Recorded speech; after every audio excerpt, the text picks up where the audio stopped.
We're here for the press conference for Mr. Nigel Farage, MEP, and I'll just let him say a few words, and then we'll have questions after that. Thank you very much. Herman, thanks. Good morning, everybody. The 23rd of June. Well, in one way, it was unremarkable, because all the United Kingdom did was to vote to become a normal country again.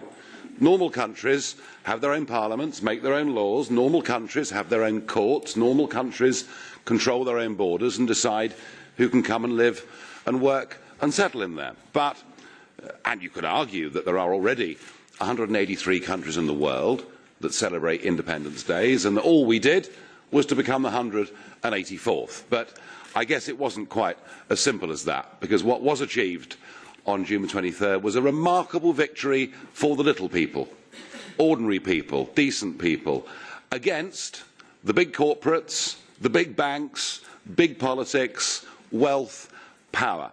And that was why it was a remarkable victory, because Project Fear, or even Project Threat, that we saw during the campaign, did frighten an awful lot of people. Despite that, we've won. I'm sorry to say that in the United Kingdom, and perhaps too here in Strasbourg, there is a fair bit of division in the air at the moment, but the result is the result. We're not going to have a rerun. This is not going to be like Denmark or Ireland. It isn't going to be like the Netherlands or France, where they were basically ignored back in 2005. This result, I'm certain, will stand, and I'm certain that we are going to leave the European Union and get back our sovereignty. As to what deal we negotiate will depend to a very large extent on who becomes the next British Prime Minister, a process that is ongoing as we speak, and a process, of course, that will be decided by the members of the Conservative Party in the United Kingdom. For my own part, I think we've got an incredibly strong hand, and I say that because, actually, the deal that the UK currently has with the EU is a rotten deal. You know, what we joined 40 years ago, in a world of high tariffs, one could argue gave a significant business advantage. But in a world where tariffs have come down, to pay a big daily net membership fee of £34 million a day, to have the untrammelled free movement of people, to be prohibited from making our own trade deals with the rest of the world, but perhaps worst of all, to be stuck inside this outdated customs union that means the 88% of the British economy that is not exporting to the EU is still bound for the same rule book. For all of those reasons, Britain's current relationship is rubbish. And I hope we see a strong Prime Minister that recognises that in the commercial world, it is the customer that is king. And we are the customer. The trade deficit between the UK and the EU is now approximately 70 billion sterling every year. And with elections coming up next year in France and in Germany, I would expect to see German car manufacturers and French wine and champagne producers putting big pressure during that electoral process for a common sense deal to be reached with the United Kingdom. If no deal is reached at all at the end of the Article 50 process, and if we do revert to what is the worst case scenario, namely WTO and tariffs, even that is better than where we are now, and we'll be free to do our own thing with the rest of the world. So I'm happy with the result. I'm bullish about British prospects, but I do think we need to explain to a lot of the young people in Britain that we haven't left Europe. All we've done is to leave behind a failing political union, and we will continue to go on holiday and have student exchanges, and life will carry on, totally sensibly, but we'll do so as neighbours with each other, not part of the same union. And I think it's very irresponsible of people like Bob Geldof and Tony Blair and others to effectively say we should ignore this referendum result. That simply isn't going to happen. And I do feel that our result offers a beacon of hope to movements right across the European Union. And it's fascinating to see opinion polls now in Denmark suggesting that in a referendum there they may well vote to leave. In the Netherlands, similar. The Czech Republic. Even in Italy, there was an opinion poll that showed 48% of Italians would now vote to leave the European Union. Either way, Nothing is ever going to be the same again. I do believe that this project, the European Union project, is now dying. And we've got some big red-letter days coming up already. The 2nd of October, for example, when the Hungarians vote on migrant quotas, when the Austrians rerun their presidential elections.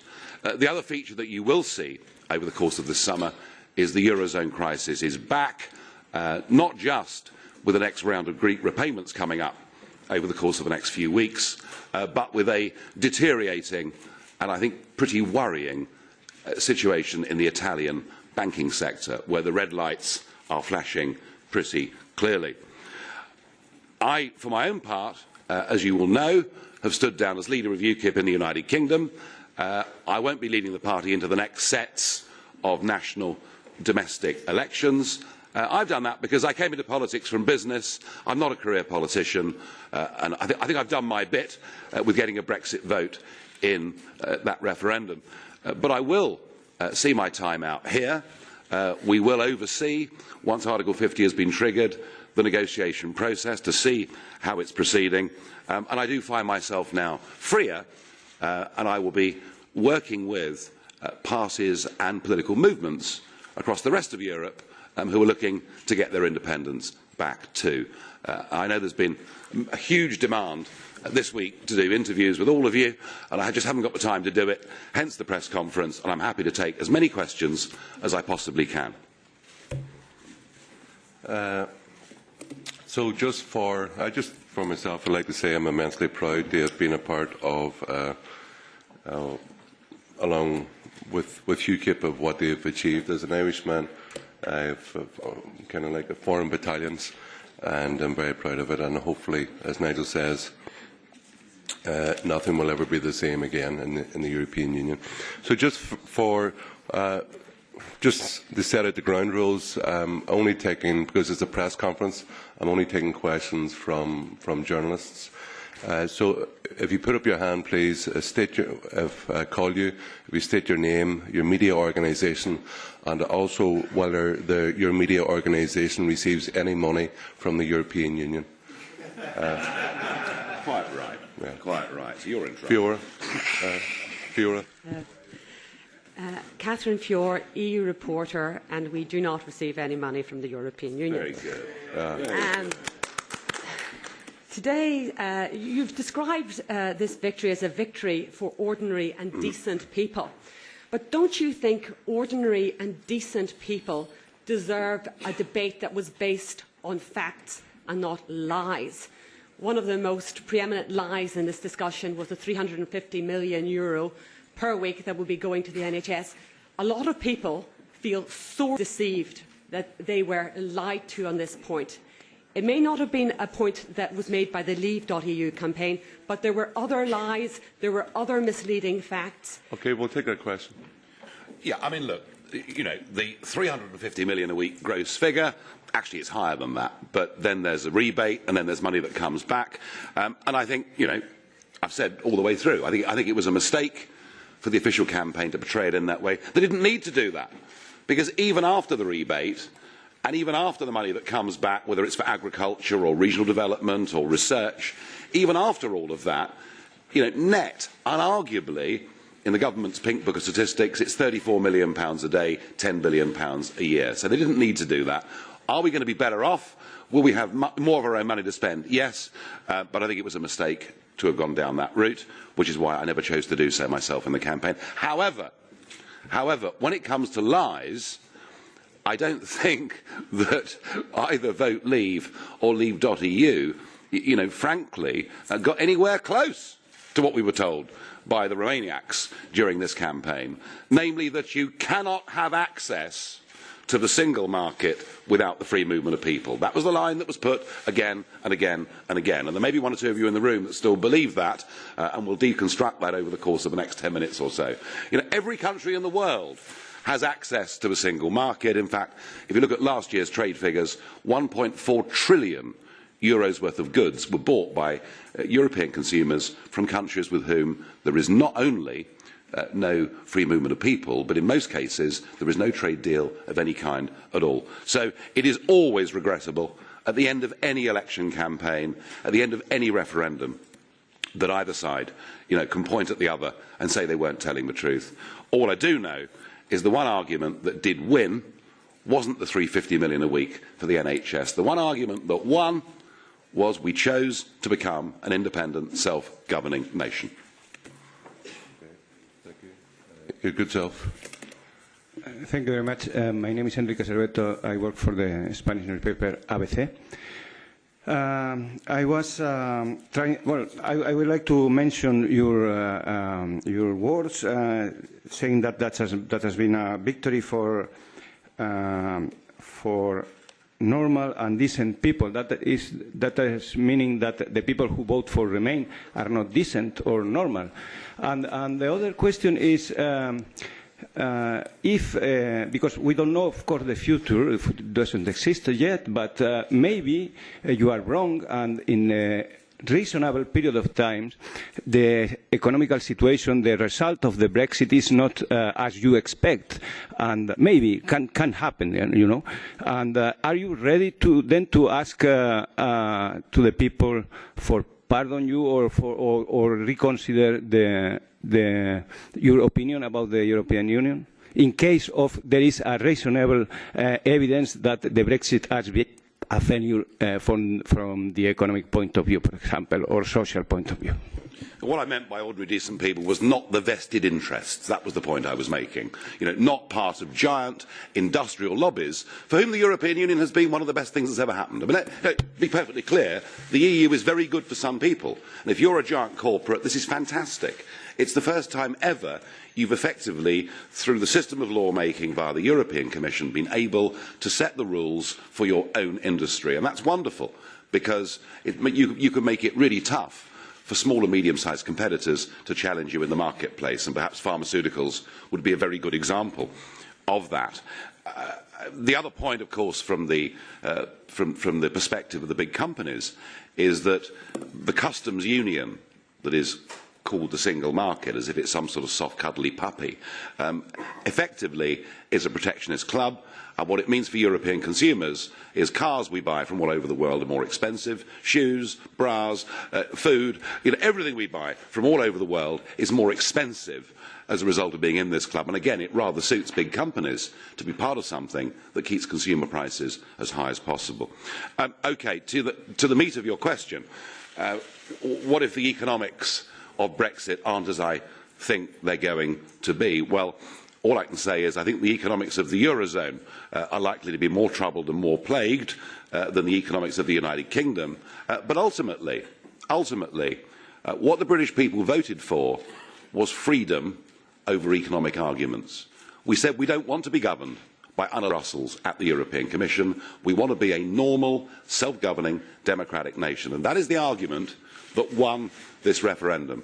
And as far as economic scare stories are concerned, well, the worst, this is the way we've got to look at this, the worst case scenario is that at the end of the 2 years, there is no renegotiation, and the German Chancellor and the French President decide that they're happy to risk hundreds of thousands of jobs in their countries, because given the net balance of trade, if trade was to diminish, there is greater risk on their side than our side.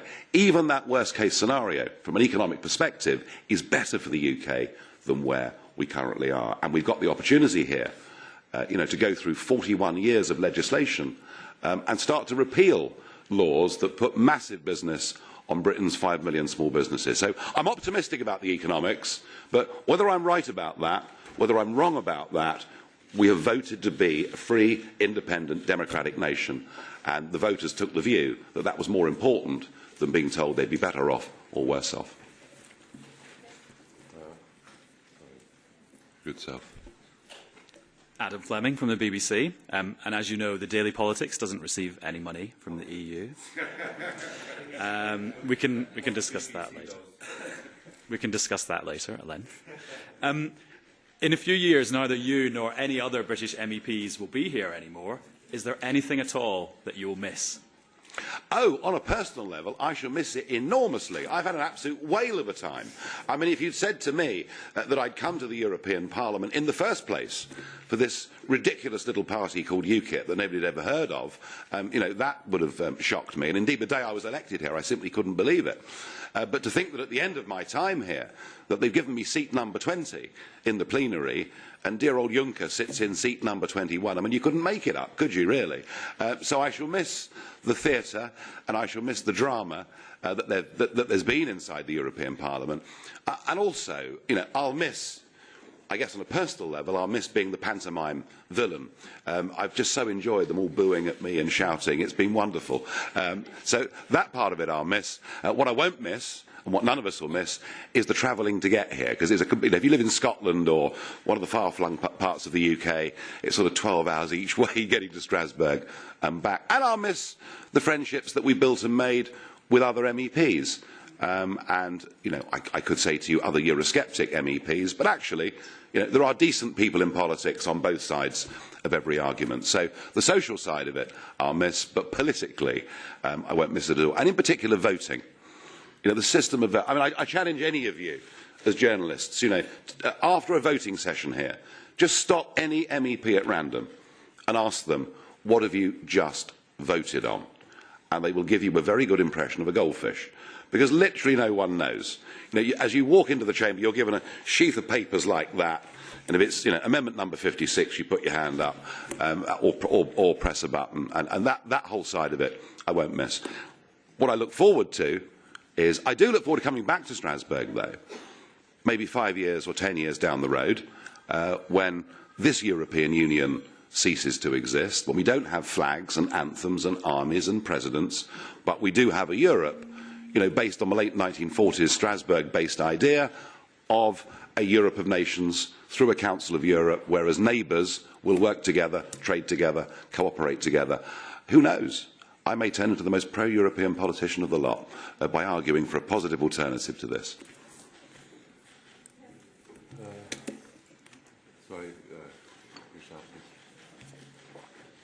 Arnim Stout, ARD German Television. After being for 17 ARD German Television, public TV. After being in this parliament for 17 years, you're saying now you're not a real politician and stepping down. Do you think that's an adequate reaction after triggering this referendum and leaving the others in this mess?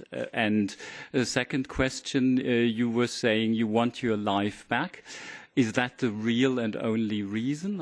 It seems kind of a very small reason and a very personal and maybe selfish reason compared to what has happened and what it means to Europe. The classic career path of people in politics in the United Kingdom is to go to one of the handful of top schools, go to Oxford, go and become a researcher, become a member of Parliament, and by 40, hopefully, you'll be in the cabinet. And we've been led increasingly by people who've never had a job in their lives, who've got no experience of the real world, and who, from the age of 13, in some sort of geekish way, want to become Prime Minister. I'm not one of those. I worked in the world of business, and I only got involved in politics because I felt there was something fundamentally wrong about the direction of the European project once the Maastricht Treaty came into being. And I looked around in British politics and I asked myself the question, who is going to have the guts to actually confront this head-on? And I concluded virtually nobody. So that's why I got into it. I'm not a career politician. I may have been here a long time. As far as my reasoning for getting out of it, well, I have been doing this for 25 years.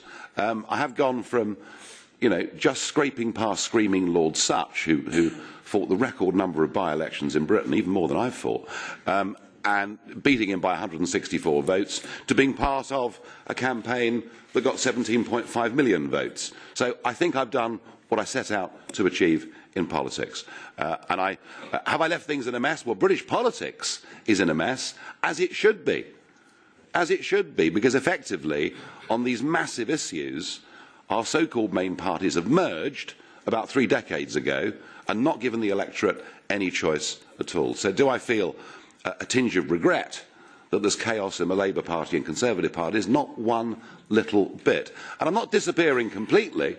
You know, I'm still a member of UKIP. I still support the aims of UKIP. I still think electorally the party's got, you know, fantastic opportunities, particularly given the travails of the Labour Party.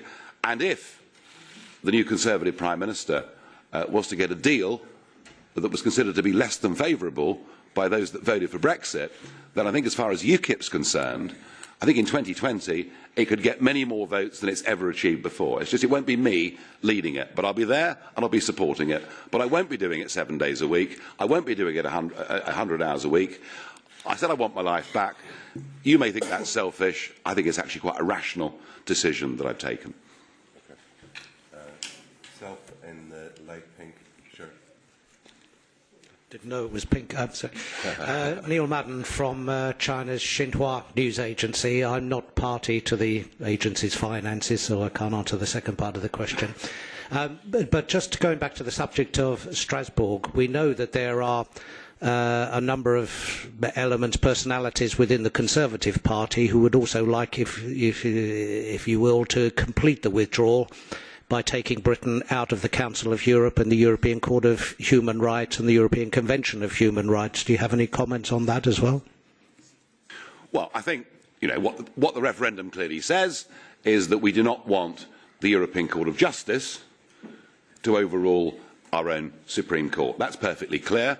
And anything less than that was delivered would frankly be a betrayal of that vote. The referendum was not directly about the European Court of Human Rights here in Strasbourg. It wasn't directly about that. That's a debate that we'll have going down the road, but I suspect that's not going to be the top priority. I mean, I would like the relationship changed, but I suspect that's not going to be a top priority for whoever becomes the next Prime Minister. I mean, I think the attitude of the European Union is, you know, fine, Britain's left, she must leave. Where the argument's going to be, the argument is going to be, you know, are issues like the freedom of movement of people, are issues like the single market, are these to be red absolute lines for the next Prime Minister, or are we going to see some sort of sellout, as indeed happened in Norway? You know, the Norwegians in '94 voted not to join the European Union, and then without being asked, they were signed up for the single market and signed up for Schengen. So these are going to be the great battle lines of British politics, you know, over the next 2 or 3 years, and indeed may become central parts of the 2020 general election manifesto. I hope that's not the case. I hope the Conservative Party have the wisdom to choose a candidate that will trigger Article 50 as soon as is reasonably possible and recognise the strong hand that we've got, put a good negotiating team in place that includes people from other political parties to represent the vote, and indeed some business figures who actually know their way around the German car industry and the French wine industry. And I hope that we don't need to have this argument in 3 years' time that we left the EU but got a rotten deal. We'll have to see. Ms McKiernan.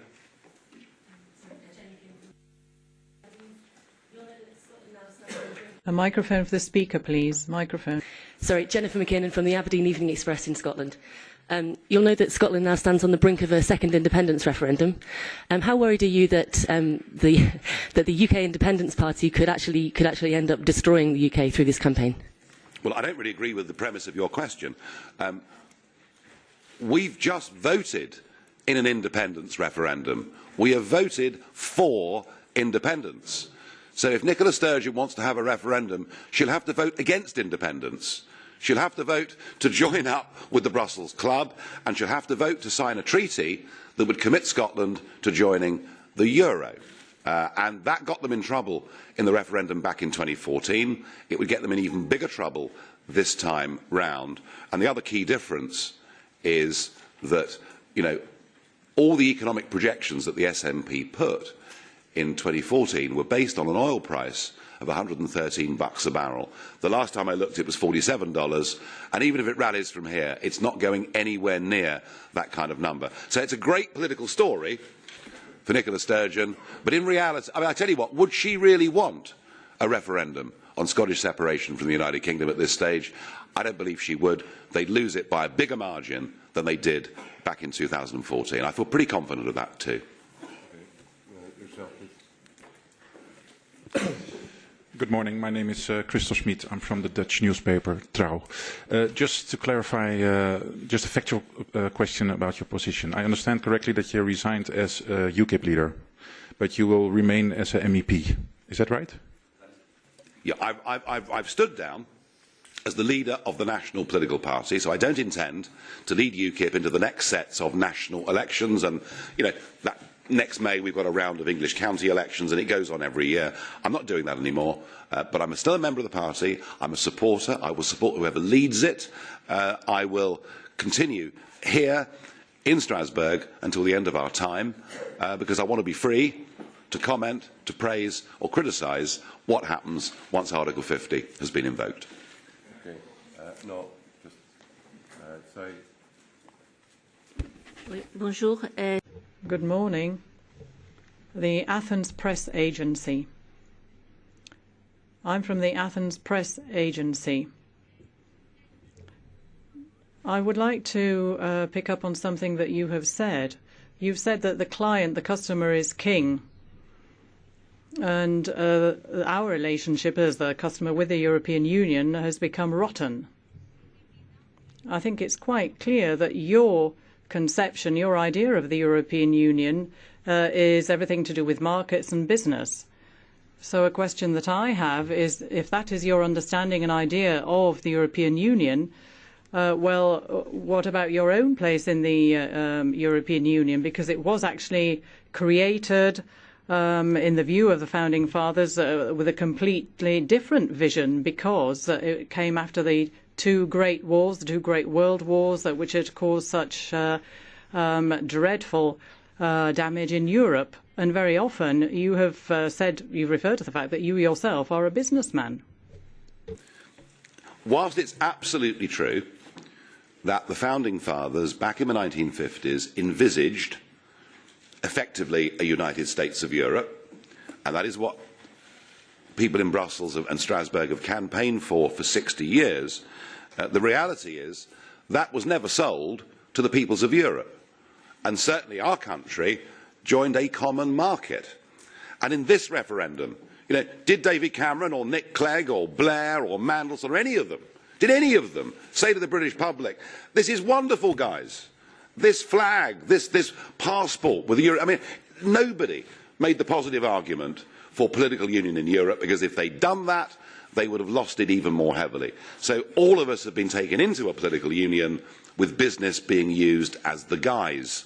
It was called the common market 41 years ago. Today it's called the single market, as if that's all it's about. So no, I've always said this project is political, and to me the sheer dishonesty of the European Union project is that the first time that the EU was really open with the peoples of Europe about their intentions was when Giscard chaired the Constitutional Convention, and then that was put to the people in France, it was put to the people in the Netherlands. They rejected the concept of political union, and yet sneakily, through the back door, they got the Lisbon Treaty. And I genuinely do not believe there is any such thing as a European demos.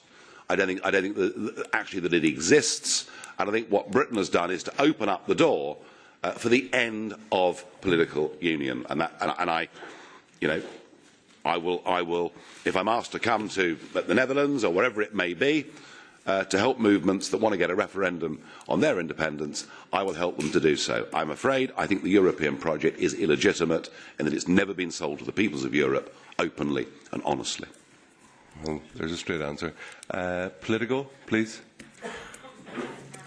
Tara, I think it's the last question as well, because okay.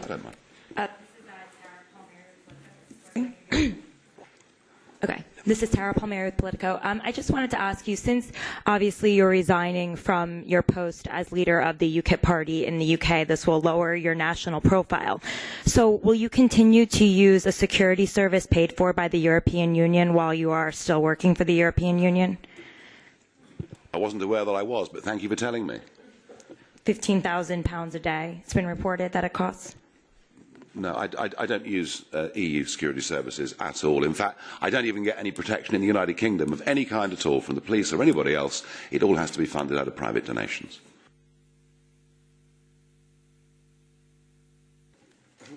from the last question. Mr. Farage, you said in London that you wanted... Could you give us your name? Littman, Eurojournalist, and as opposed to you, we don't receive any European funding. The question is, you said in London that you wanted to support other European independence movements. Does that mean concretely that you will work with Geert Wilders, Frauke Petry, Marine Le Pen in their national campaigns? No. No, there are. It doesn't just have to be political parties. You know, and one of the inspirations for that was the referendum on the Ukraine that was triggered in the Netherlands, that was triggered by a non-party political group of young independent bloggers. And I think that if you look at that, and if you look at the way Five Star are transforming the landscape of Italian politics, I think there are other ways now to do this, using the internet and pushing popular campaigns. Okay.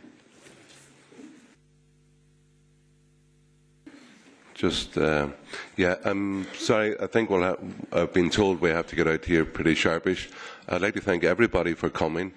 I'm sorry that everyone hasn't been able to have an individual interview with Nigel, but please understand that the volume of requests was too high, and that's the reason we've had this press conference today. So thank you very much, and safe home.